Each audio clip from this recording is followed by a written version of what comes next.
আল্লাহ তাআলা বলেন, সন্তুষ্ট আমি কাদের উপরে? প্রকৃত পক্ষে কল্যাণের উপরে আছে কারা? প্রকৃত পক্ষে সফলতার উপরে আছে কারা? যাদের মধ্যে 4টা গুণ আছে। কয়টা গুণ? এই কথা শেষ। 4টি গুণ।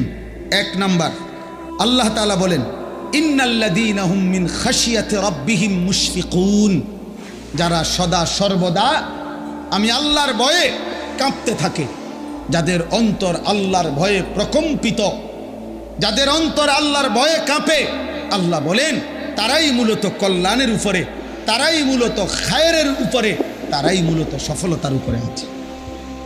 2, ওয়াল্লাযীনা হুম বিআয়াতি রাব্বিহিম ইউমিনুন, যারা পুরা কোরআনের আয়াতগুলো, আল্লাহর হুকুমগুলো, আল্লাহর বিধানগুলো সর্বান্তকরণে মেনে নিচ্ছে, গ্রহণ করছে, ঈমান রাখতেছে, পালন করতেছে।